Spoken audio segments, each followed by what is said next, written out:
Good evening friends. कल हमने गुलाम वंश के प्रथम राजा कुतुबुद्दीन ऐबक के बारे में काफ़ी कुछ सीखा। जो भी कुछ उनके व्यक्तिगत जीवन की उनकी योजनाएं, उनके जो है जो जीवन की जो परेशानियां थी, उन सब चीज़ों के बारे में जाना। उनके अभियान, उनके समय में दिल्ली में हुआ स्थापत्य कला, इन सब चीज़ों के बारे में हमने जानकारियाँ ली। जैसा कि मैंने आप लोगों को बोला था कि मैं दिल्ली के सल्तनत कालीन सुल्तानों के विषय में जो है नए वीडियो लेकर के रोज़ आऊँगा, ताकि आप लोगों को डीप अध्ययन हो सके और हम इन सभी राजाओं के बारे में जितना भी संभव हो सके, जो कि आप इसको अच्छे से समझ सकें, इस ढंग से फैक्ट्स तैयार करके लाए हैं और इसको एक जो है स्टोरी की तरह हम जानेंगे, सो दैट इतिहास समझने में हमारे लिए आसानी हो। जैसा कि कुतुबुद्दीन ऐबक को समझने के समय हमने ये चीज़ जाना कि कुतुबुद्दीन ऐबक बहुत अल्प समय के लिए 1206 से 1210 तक के लिए मात्र 4 वर्षों के लिए दिल्ली सल्तनत पर वो जो है सिपहसालार के रूप में जो है शासन करते हैं। उसके अलावे वो काफ़ी अभियान भी करते हैं। ग्वालियर, कलिंजर, बंगाल, इन सब जगहों के अभियान करते हैं। बंगाल के अभियान में हमने देखा कैसे जो है अली मर्दान को वहाँ का जो है सूबेदार नियुक्त करके आ जाते हैं। इन सब चीज़ों को हमने देखा। आज हम देखेंगे कि कुतुबुद्दीन ऐबक जब चौगान खेलते हुए 1210 में घोड़े से गिर के मर जाते हैं, फिर उसके बाद क्या स्थिति आती है। चूँकि जो है कुतुबुद्दीन, हमने जैसे देखा कि परेशानियों से लड़ने के लिए अपना जो अस्थाई राजधानी जो है लाहौर स्थानांतरित कर लेते हैं और लाहौर में ही योजनाओं को चलाते हैं। तो लाहौर में ही उनके पुत्र आराम शाह को अमीरों द्वारा शासक बना दिया जाता है लाहौर में। दूसरी ओर जो अल्तुतमिश, जो कि कुतुबुद्दीन ऐबक के दामाद रहते हैं, जो कि दिल्ली सल्तनत के वास्तविक संस्थापक माने जाएंगे, वो बदायूं में सूबेदार रहते हैं। अब आराम शाह अयोग्य शासक होता है। मुश्किल से 10 महीने तक ये दिल्ली सल्तनत पे काबिज हो पाता है। दिल्ली के अमीरों द्वारा उनकी अयोग्यता को मतलब अयोग्य करार दे दिया जाता है और इसलिए अल्तुतमिश को चुनने की बात होती है। जैसा कि हम राज्य की प्रकृति में पढ़ चुके हैं कि सल्तनत काल में 320 वर्षों में 5 वंश के शासक आते हैं और कोई वंशानुगत नहीं होती है शासन व्यवस्था।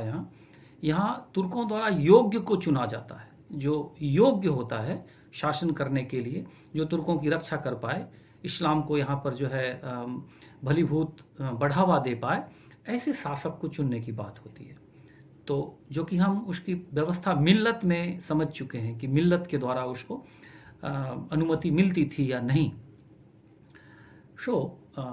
यहाँ पर अल्तुतमिश को वो मौका दिया जाता है और अल्तुतमिश इस प्रकार दिल्ली सल्तनत के वास्तविक शासक चुन लिए जाते हैं 1211 ईस्वी में। उसके पहले आराम शाह रहते हैं, कुतुबुद्दीन ऐबक के पुत्र।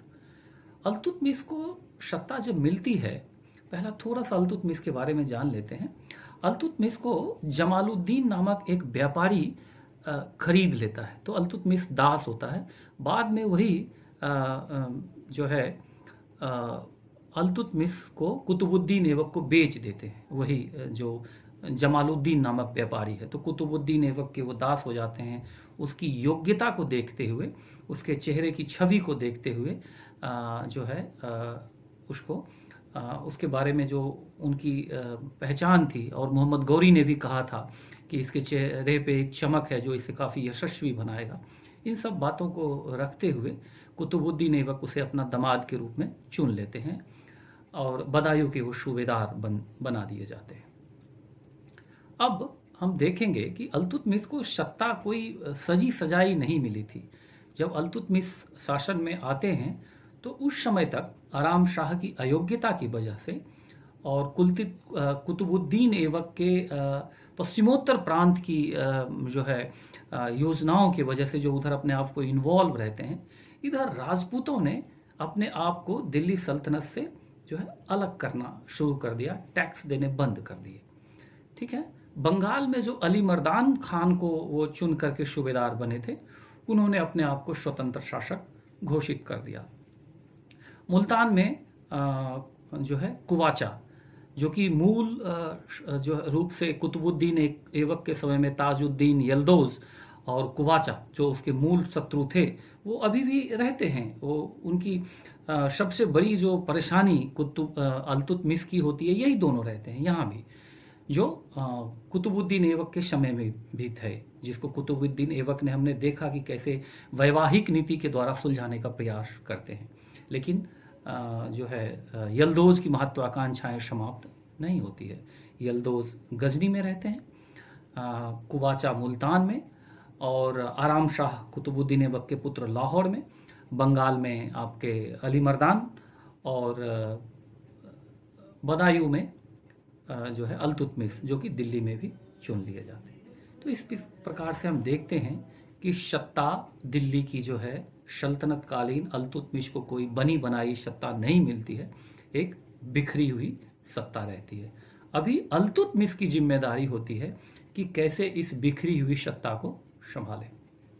अब होता यूं है कि ताजुद्दीन यल्दौज, जो कि इन सबों में उस समय काफी शक्तिशाली होता है, वो अपने आप को अखंड भारत का जो है शासक मानता है, और इस हिसाब से उसने कुतुबुद्दीन ऐबक को अपना छत्र, दंड और राज चिन्ह भेजता है कि आप मेरी अधीनता स्वीकार कीजिए।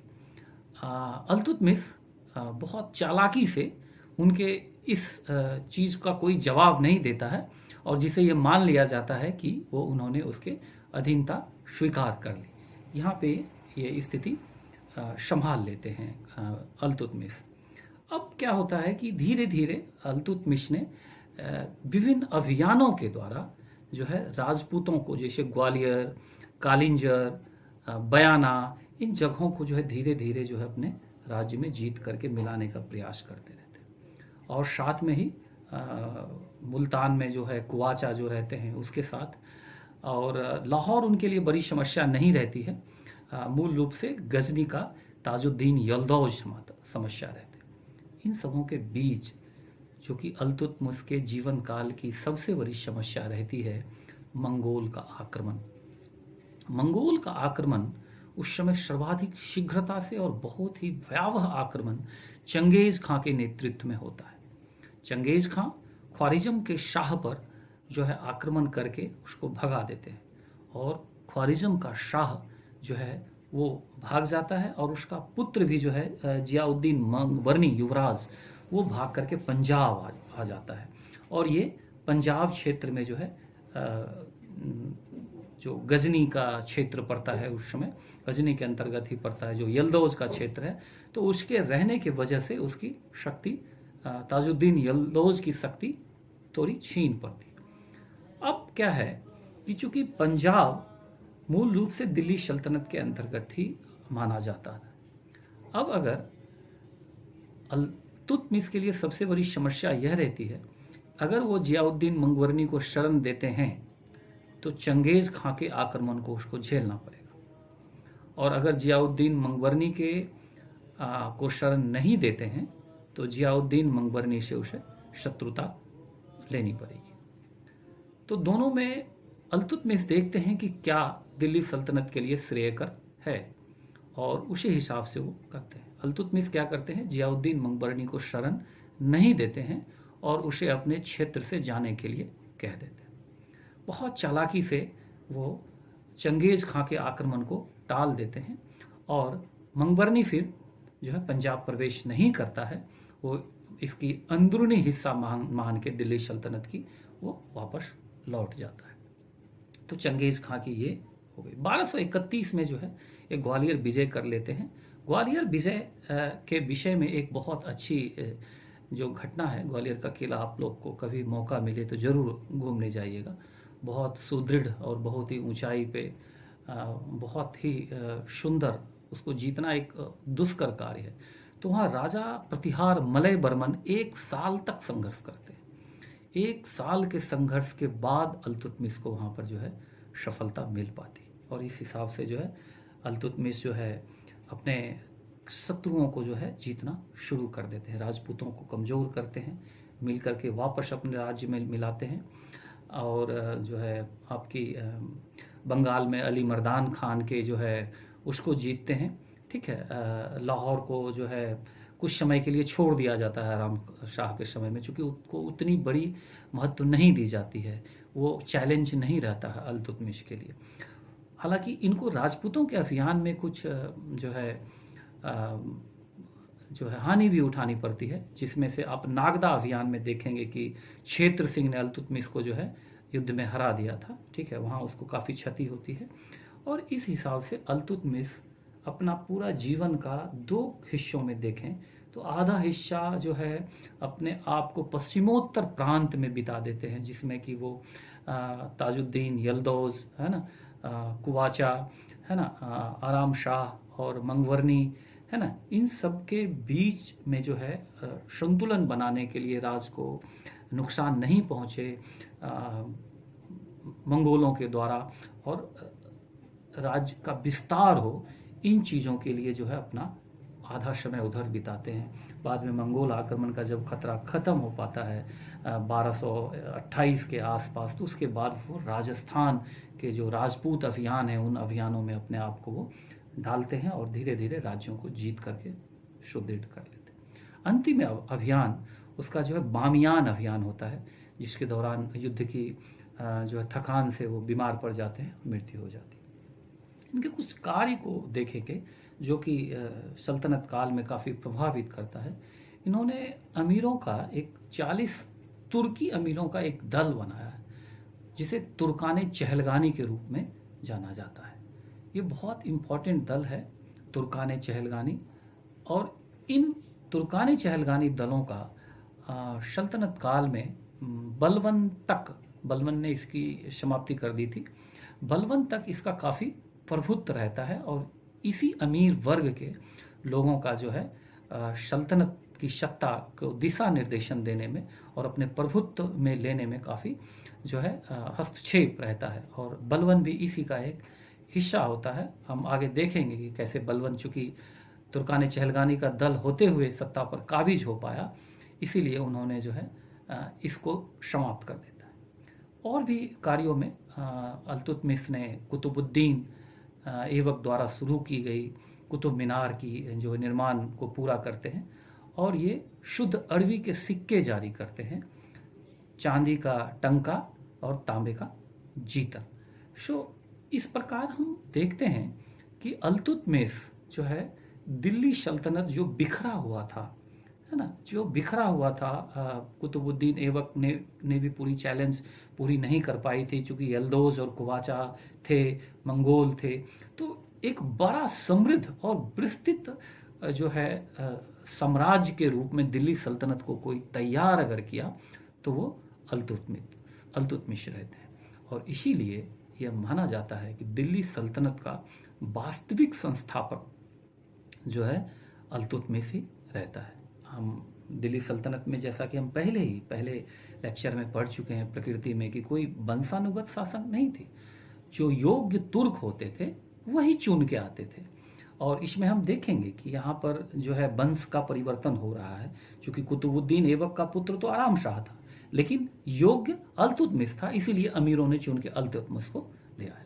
आगे भी हम इस चीज़ों को देखेंगे। फिर यहाँ से जो है बलबन में शिफ्ट हो जाएगा, फिर जो है जलालुद्दीन खिलजी में शिफ्ट हो जाएगा, फिर जो है तुगलक में शिफ्ट हो जाएगा, फिर सैयद को तो चुन के ले आते हैं, और फिर लोधी वंश भी अपने आप को जो है प्रभुत्व जमा के वंश परिवर्तन कर देते। यानी मिला जुला के दिल्ली सल्तनत की जो पूरी प्रकृति थी, ये प्रकृति जो है एक थियोक्रेटिक तो थी ही, साथ में एक मिलिट्री स्टेट के रूप में था। और अमीर तुर्क जो थे उनकी यही इच्छा होती थी कि जो योग्य हो वही शासक वर्ग के रूप में चुन के आए, और अल्तुतमिश इसमें योग्य माने जाते हैं अमीरों द्वारा, इसलिए बदायूं से उठा के दिल्ली सल्तनत में सौंप दिए जाते हैं। सो इतना आप लोगों समझ लीजिए अल्तुतमिश के बारे में कि बहुत इंपॉर्टेंट है। कॉम्पिटिटिव के एग्जाम से 2-3 प्रश्न बहुत जरूरी है कि जियाउद्दीन मंगवरनी किसके समय में जो है दिल्ली सल्तनत में शरण मांगता है, ठीक है, और अंतिम रूप से ताजुद्दीन यलदौज का जो है दमन किसके समय में होता है, चांदी के टंका और तांबे का जीतल का किसने जो है शुरुआत की थी, ठीक है, और अल्तुतमिश कहाँ का सूबेदार था, ठीक है, और आपको ताजमहल का निर्माण किसके समय में पूर्ण हुआ। ये सब चीज़ें बहुत इंपॉर्टेंट प्रश्न हैं जिसको आप, और तुर्कान चहलगानी का गठन किस शासक के द्वारा किया गया, ये सब बहुत इंपॉर्टेंट प्रश्न हैं जिससे आप कॉम्पिटिटिव एग्जामिनेशन में रूबरू होंगे। सो इतना के साथ ही आज जो है यहीं इस शासक वर्ग के अध्ययन सल्तनत काल को हम आज यहाँ समाप्त करते हैं। कल नए राजा के साथ आएंगे।